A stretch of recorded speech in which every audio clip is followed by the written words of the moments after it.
नमस्कार मित्रों, मैं फूलचंद झाझड़िया अपने YouTube चैनल कानूनी नज़रिया पर आपका हार्दिक स्वागत करता हूं। आज कानूनी विषय पर चर्चा के क्रम में हम संपत्ति का दान इस विषय पर चर्चा करेंगे। तो इसके लिए संपत्ति अंतरण अधिनियम में प्रावधान दिया गया है। तो दान क्या होता है कि जो मुफ्त में देते हैं, बिना किसी प्रतिफल के देते हैं, वो दान कहलाता है। दान चल संपत्ति का भी हो सकता है और अचल संपत्ति का भी हो सकता है, लेकिन वर्तमान संपत्ति का होना चाहिए। वर्तमान संपत्ति से क्या मतलब, जिस दिन दे रहा है कोई व्यक्ति दान, उस दिन वो संपत्ति उसके स्वामित्व में, अस्तित्व में होनी आवश्यक है। तो इस संपत्ति अंतरण अधिनियम की धारा 122 से 125 तक हम इन 4 धाराओं पर चर्चा करेंगे और साथ ही ऑनरेबल सुप्रीम कोर्ट के निर्णय की मदद से इसको समझने की कोशिश करेंगे। दान देने वाले को दाता कहते हैं और जो दान लेता है उसको आदाता कहते हैं। ये कानूनी भाषा के शब्द हैं, दाता और आदाता। देने वाला दाता, लेने वाला आदाता। तो सबसे पहले हम देखते हैं धारा 122। संपत्ति अंतरण अधिनियम की धारा 122 में परिभाषा दी गई है दान के बारे में। क्या परिभाषा दी है कि वर्तमान चल या अचल संपत्ति का अंतरण। एक तो वर्तमान में संपत्ति होनी चाहिए, भावी नहीं, या जो निकल चुकी हाथ से वो नहीं, वर्तमान संपत्ति।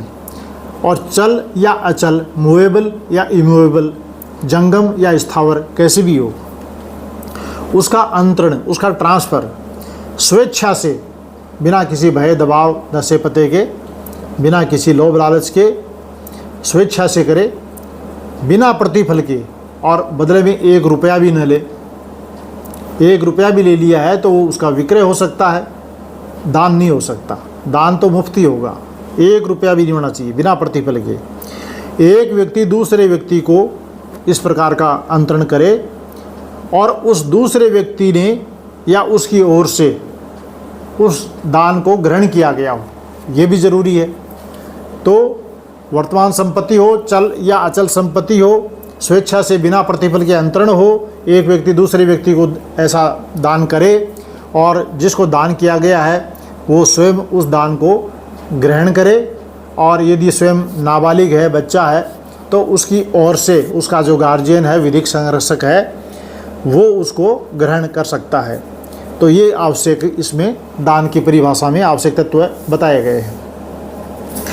ऐसा प्रतिग्रहण दाता के जीवन काल में और जब तक वह देने के लिए समर्थ है तब तक होना चाहिए। अब इसमें दान के अंदर प्रतिग्रहण एक आवश्यक तत्व है। यदि प्रतिग्रहण नहीं हुआ तो दान शून्य हो जाएगा। तो प्रतिग्रहण दान दाता की मृत्यु के पहले, उसके जीवन काल में ही होना चाहिए। मान लीजिए कि दान दाता ने दान दिया और प्रतिग्रहण करने वाले ने ये कहा ही नहीं कि मैं प्रतिग्रहण करता हूँ, मैं इसे स्वीकार करता हूँ। हालांकि ये ज़रूरी नहीं है कि लिख करके ही ऐसा करे, वो अपने आचरण से भी दान को स्वीकार कर सकता है। जैसे किसी को 10 बीघा खेत दान दे दिया, अब वो 10 बीघा खेत को दान देने के बाद उसी समय जो नेक्स्ट फसल होती है तब से उसकी बुआई कर रहा है, कटाई कर रहा है और उसी पर कब्जा बना रखा है, तो लिखने की आवश्यकता नहीं रही, या लिख भी सकते हैं। तो ये ज़रूरी नहीं कि वो कैसे स्वीकार करेगा, लिख कर करेगा या आचरण से करेगा, लेकिन ये ज़रूरी है कि उसको स्वीकार करेगा। और यदि वो नाबालिग है तो उसकी ओर से उसका गार्जियन स्वीकार करेगा, और वो उसकी मृत्यु के बाद स्वीकार करता है तो वो दान शून्य हो जाएगा, वो नहीं माना जाएगा। मृत्यु से पहले होना चाहिए और जीवन काल में भी तब तक होना चाहिए जब तक उस संपत्ति को देने में वो सक्षम है, उसके पास वो योग्यता है कि वो उसको ट्रांसफ़र कर सके। तब तक उस दान को प्रतिग्रहण करना, स्वीकार करना या ग्रहण करना ये ज़रूरी है। आगे हम ये देखते हैं कि धारा 123 अचल संपत्ति का दान दाता द्वारा और कम से कम 2 गवाहों द्वारा रजिस्टर्ड डीड से करना होगा। दूसरी आवश्यक बात क्या होगी धारा 123 में, एक तो दान देने वाला जो है वो यदि अचल संपत्ति का दान कर रहा है तो उसको लिखित में एक डीड लिखनी पड़ेगी, विलेख, लिखात, उसको लिखना होगा और उसके ऊपर उसके हस्ताक्षर होंगे और कम से कम 2 गवाहों के हस्ताक्षर होंगे, और फिर उस डीड को रजिस्टर्ड करवाना पड़ेगा, तो रजिस्टर्ड गिफ्ट डीड हो जाएगी। और चल संपत्ति का दान है तो इस प्रकार जैसे ये अचल संपत्ति का किया, ऐसे लिख करके भी कर सकते हैं और इसका बिना लिखे भी चल संपत्ति का दान हो सकता है। कैसे? संपत्ति का परिदान करके, संपत्ति सुपुर्द करके एक ही गिफ्ट डीड में दोनों संपत्तियां मिश्रित हैं, मिली हुई हैं। ये वर्तमान संपत्ति है, ये भावी संपत्ति है जो मुझे मिलने की संभावना या मिलने की आशा है, और उन दोनों को मिक्स करके और दान पत्र बना दिया।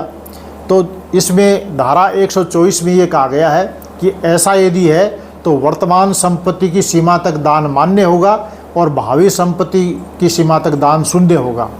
अब धारा 125 पे आ जाइए।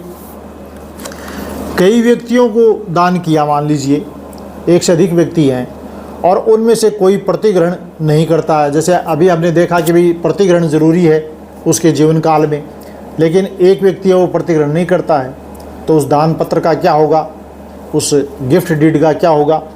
तो उसके बारे में ये कहा कि जिसने प्रतिग्रहण नहीं किया है उसके हित की सीमा तक वो दान शून्य होगा और शेष दान मान्य होगा।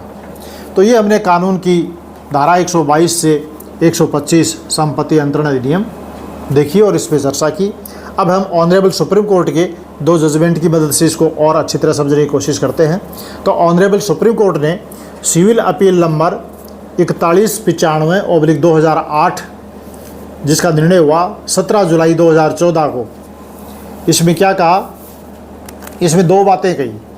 पहली बात तो ये कही कि अचल संपत्ति का दान करते समय आदाता उस संपत्ति को अपने जीवन काल में उपभोग करने और किराया प्राप्त करने आदि का अधिकार सुरक्षित रख सकता है और इससे दान अवैध नहीं होगा। यानी कि जो दान दे रहा है, मान लीजिए कि कोई मकान है, दुकान है, तो वो दान देने वाला दाता जो है वो उस दान पत्र में गिफ्ट डीड में यह उल्लेख कर सकता है कि ये मैं अमुक आदमी को ये गिफ्ट कर रहा हूँ, लेकिन मेरे जीवन काल में इस मकान के अंदर मैं रहता रहूँगा और मेरी मृत्यु के बाद ये पूर्ण रूप से एक्सक्लूसिव पोजेशन इनका, अनन्य रूप से कब्जा इनका हो जाएगा। और कोई दुकान है साथ में तो ये भी कह सकता है, या चाहे मकान का कमरे का ही किराया हो, कि मेरे जीवन काल में ये किराया मैं लेता रहूँगा और मेरी मृत्यु के पश्चात तो इनकी हो ही जाएगी प्रॉपर्टी, तो ये चाहे इसको किराए पर दें चाहे खुद उपभोग करें। तो पहली बात ये कही कि ऐसा क्लॉज उसमें लिखा जा सकता है कि जीवन काल में वह स्वयं इसको उपभोग करेगा या किराया लेगा और इससे दान पत्र अवैध नहीं होगा। दूसरी बात क्या कही? दूसरी बात ये कही कि अचल संपत्ति के दान के लिए आदाता द्वारा संपत्ति का कब्जा सुपुर्द करना वैध दान की आवश्यक शर्त नहीं है, क्योंकि कब्जा यदि सुपुर्द करना आवश्यक शर्त हो तब तो ये क्लॉज वो डाल ही नहीं सकता कि जीवन काल में मैं यूज करूँगा। तो आवश्यक शर्त क्या है? आवश्यक शर्त है दान देना और सामने वाले व्यक्ति के द्वारा उस दान को स्वीकार करना, प्रतिग्रहण करना, एक्सेप्ट करना, ये आवश्यक है। तो यहाँ पर ये हमें देखना है कि कब्जा भले ही उसको न दिया हो, उसमें ये क्लॉज डाल करके अपने पास ही रख लिया हो कि मेरे जीवन काल तक मैं इसको उपभोग करूँगा, लेकिन दान पत्र में अचल संपत्ति का यदि है तो रजिस्टर्ड गिफ्ट डीड के द्वारा होगा, 2 गाँव के हस्ताक्षर होंगे, वर्तमान संपत्ति का होगा और लेने वाले के द्वारा प्रतिग्रहण करना आवश्यक होगा। प्रतिग्रहण जरूरी है, कब्जा सुपुर्द करना जरूरी है। कब्जा सुपुर्दगी का वो कोई क्लॉज रख करके कोई सुरक्षित कोई बात उसमें, आरक्षित बात उसमें रखी जा सकती है।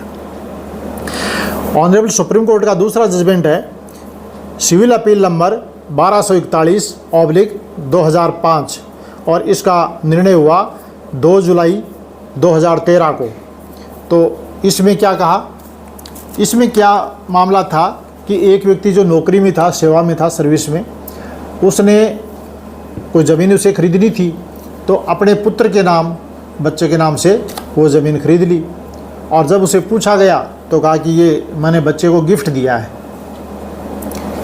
गिफ्ट तो है ही नहीं कहीं, वो जो डीड है वो सेल डीड है और उसके अंदर विक्रय मूल्य लिखा हुआ है, तो गिफ्ट कहाँ से हुआ? गिफ्ट तो तब होता जब वो पहले खुद खरीदता और फिर गिफ्ट डीड बनाता अपने बच्चे के नाम, तभी होता कि पिता ने पुत्र को गिफ्ट दिया है। तो इस मामले में क्या था कि वैध उपहार देना। वैध उपहार किसको कहेंगे? वैध उपहार मतलब लीगल गिफ्ट, वैलिड गिफ्ट। तो एक व्यक्ति जो सेवा में था उसने अपने बेटे के नाम संपत्ति खरीदी, सेवा नियमों के कारण अपने नाम नहीं खरीदना चाहता था, क्योंकि अपने नाम खरीदता तो उसको सर्विस में रिकॉर्ड में कैसे दिखाना पड़ता है। हालांकि फैमिली के नाम से भी दिखाना पड़ता है, लेकिन हो सकता है कि उसके वहाँ फैमिली के नाम से दिखाने की आवश्यकता नहीं होगी, तो बच्चे के नाम से उसने खरीद ली। तो ऑनरेबल सुप्रीम कोर्ट ने कहा कि ये बेटे को संपत्ति का उपहार नहीं माना जाएगा, ये उपहार नहीं है।